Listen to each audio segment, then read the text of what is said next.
Confection d'une béchamel. Alors pour commencer, vous mettez un peu de solo dans le fond d'une casserole. Il va vous falloir également de la farine, de la noix de muscade, du sel et du poivre blanc. Ensuite, vous faites fondre la margarine pas trop fort afin qu'elle ne brûle pas, juste la laisser fondre sans bouillir, tout doucement. Voyez votre margarine solo ou beurre, parce que vous pouvez également utiliser du beurre, doit fondre légèrement comme ceci. Donc jamais brûler, jamais mettre la plaque trop fort. Prenez le temps de bien faire fondre votre matière grasse. Avec votre margarine, matière grasse, solo, beurre, etc. est bien fondue, on va commencer à ajouter la farine afin d'obtenir ce qu'on appelle un roux.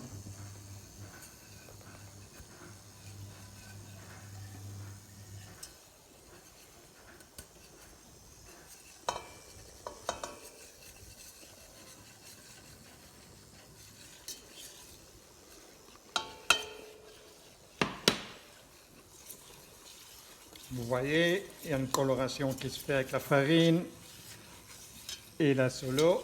C'est ce qu'on appelle le roux. Quand vous en êtes à ce stade, vous le retirez un peu du feu et puis vous prenez votre lait que vous adaptez et vous versez dans la marmite, toujours en tournant, jamais s'arrêter de tourner, de mélanger. Ici, naturellement, on a pris des grandes proportions parce que nous avions beaucoup de béchamel à faire, mais naturellement, on pouvait utiliser moins de matière. Ici, on va mettre 1 litre de lait pour environ 70 g de matière grasse et 200 g de farine.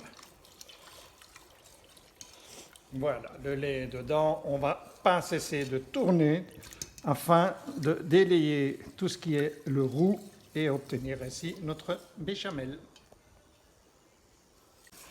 Alors, un petit truc pour que votre béchamel soit sûr d'être réussi, enfin, en général ça fonctionne toujours, on part du centre et on va vers les bords extérieurs. On revient au centre, on part sur l'extérieur et on racle bien sur tous les côtés pour aller chercher toute cette farine, tout ce roux qui reste sur les bords.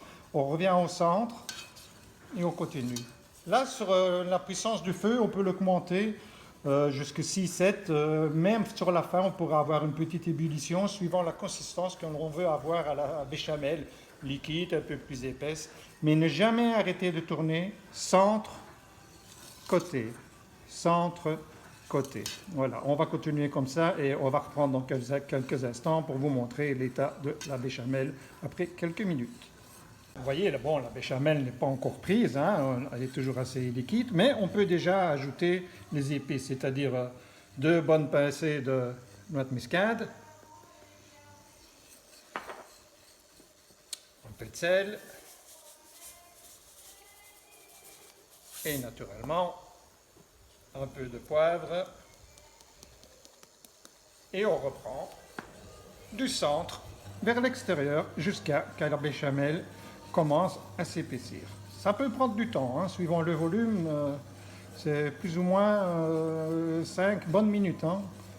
Donc n'ayez pas peur, ne pensez pas qu'elle ne soit pas prise, tournez, tournez, tournez, montez un peu le feu, pas jusqu'à l'ébullition tout de suite, mais pas loin. Alors un petit truc pour voir que votre béchamel commence à prendre et qui n'est pas loin d'être à phase finale, vous pouvez regarder la texture, elle devient brillante et sur les parois, vous voyez, le lait commence à rester, ce qui veut dire que votre béchamel commence à prendre et que bientôt, il pourra stopper le feu, l'arrêter et la regoûter. Mais une fois que ça commence à prendre, faites attention parce que ça va assez vite. Vous voyez, il s'épaissit de minute en minute, voire de seconde en seconde. Là, on le sent, le fouet est beaucoup plus dur de tourner dedans. La consistance change. Et là, on est pratiquement bon. Voilà. Alors, on baisse un peu le feu parce que sinon, elle va bouillir. C'est peut-être pas l'idéal.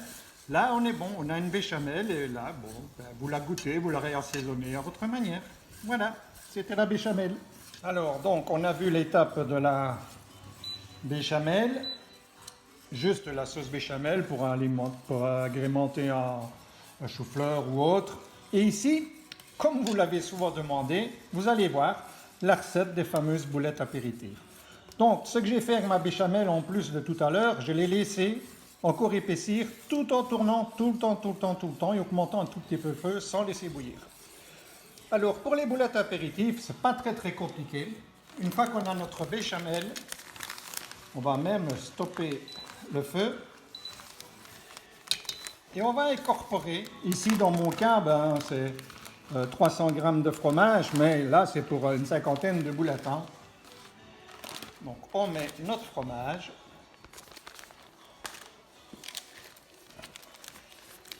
on mélange,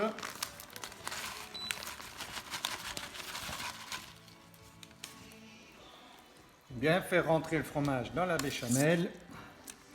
À ce stade, on aurait très bien des croquettes fromage, hein, c'est exactement la même chose. On va rajouter un petit peu. Voilà.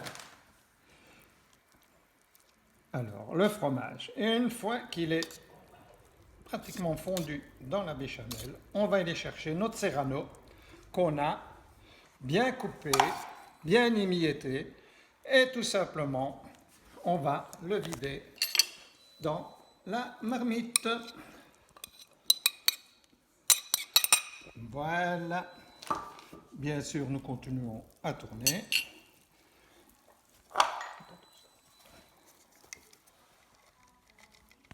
Voilà. On prend tout parce que c'est très bon. Et on mélange tout ça. Vous allez voir, ça va encore nous faire de très bonnes boulettes. Vous voyez la consistance que ça a, hein? Donc ça c'est le fromage qui vient épaissir toute la matière.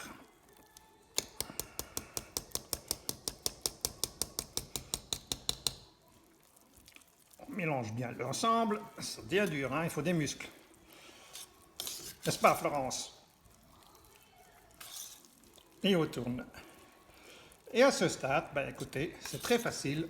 On arrête, on abandonne tout, on laisse refroidir.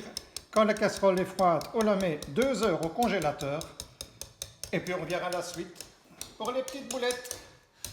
Cité, bienvenue chez Françoise et Patrick pour la leçon de béchamel. Merci.